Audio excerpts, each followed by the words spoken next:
Hello students, this is Mehak Bhardwaj here, and today we are going to discuss about the reading strategies that you can use while preparing for your reading module in IELTS Academic. So now I'm going to share my screen with you. So let's start. There are basically 14 type of questions that you will get in your IELTS reading module. Uh, those are short answer type questions, sentence completion, summary completion, multiple choice questions, table completion, labeling, flowcharts or processes, true, false or not given, yes, no, not given, diagrams, pick from list, matching, classification, paragraph selection, and headings. Basically, out of these 14 question types, 9 are usually in order and the other 5 are not.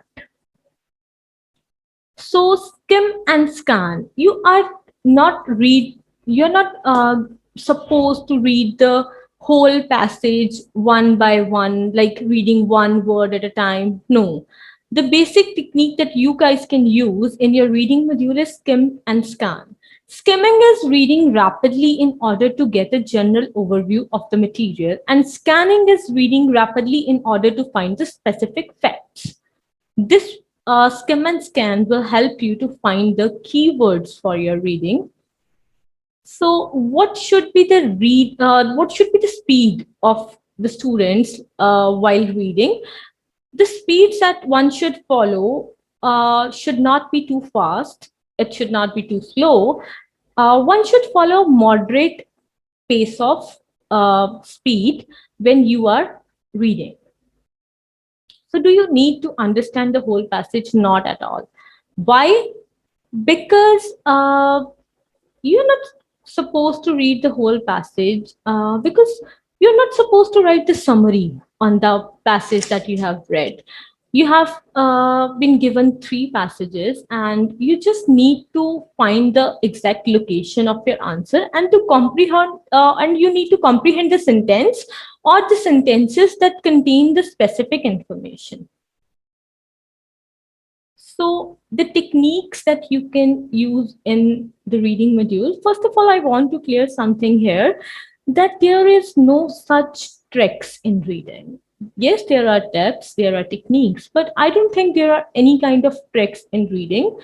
Um, it's just a probability. While using the tricks, you can get a band or a not. It's not like something that is correct.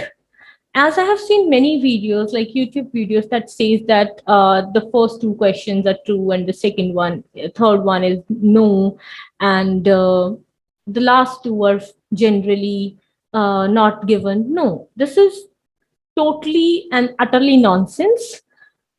So there are basically two techniques that I'm going to discuss here in this video. These are very basic. So this is an overview video, and that's why I'm discussing just these two techniques here. First one is keywords. Sometimes the answers are not directly given. So it is important to develop the flexibility in scanning when looking for keywords. So your keywords should be flexible. Next is grammar, use of articles. Sometimes an article is used in a blanks, like if, for example, in the example, if we can see Russian conservatives, for example, in the place of are, if there is a is used or the is used, it is most probable then in the reading passage where you mark the location, the same article would be placed there also. Like if there is a blank, if there is an article placed before the blanks, there are much probability, there are much higher chances than that article is also present in the reading. So next, the sentence completion and the summary completion requires that sentence is grammatically correct. Sometimes when you are doing these two question types, sentence completion and summary completion, you have to make the sentence grammatically correct. Sometimes the incorrect information could be given to you, and you have to change the tense, or you just have to make that sentence grammatically correct.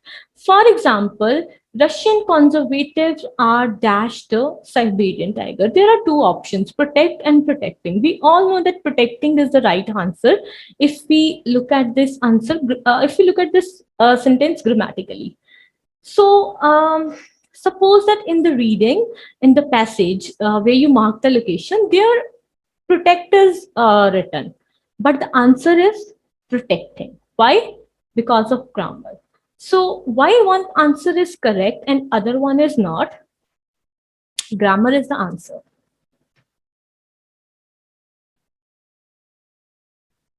Next is, what will improve your score? As we have all heard that practice makes a man perfect. So practice, practice, practice, and practice. Steps you can follow to improve your reading score. Here are 8 steps that you can follow, basically 7 that you can follow in while doing your readings. First of all, you need to read the heading of the passage. The heading, like if this is for passage 1, in reading you're going to get 3 passages, and for example, let's talk about passage 1.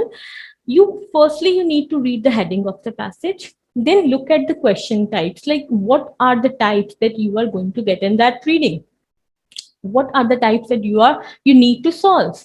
So next is start reading questions and underline words. Then looking at the questions, you need to underline the keywords from that questions. It would be easy to mark the location and find the keywords from the passage. Then you need to skim and scan the passage and mark keywords that you found in your question types. After that, you need to mark the location in the passage. Then read the text where you located the answer carefully. Once you mark the location, you have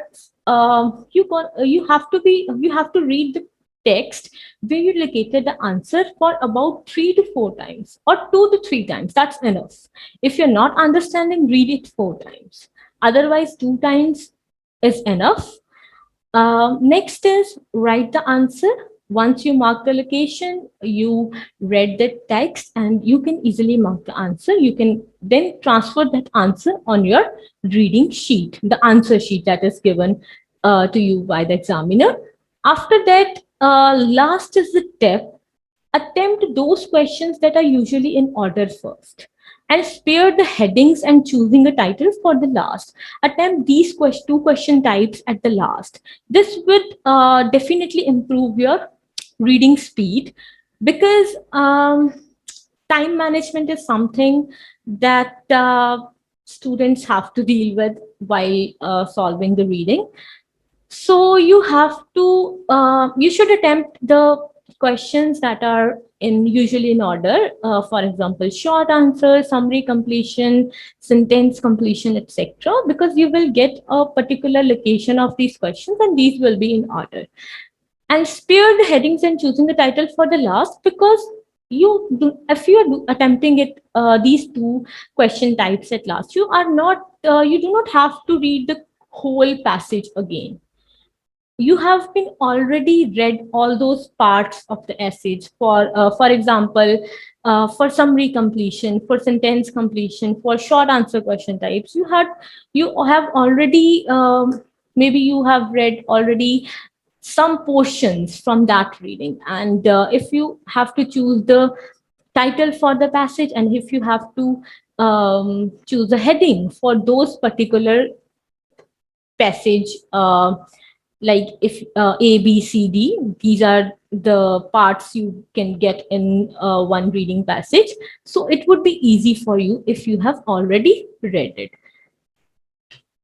Thank you. This is all. In the following videos, this was an overview. In the following videos, we are going to give you the techniques that you can use in your reading about each question type. So thank you, and have a nice day.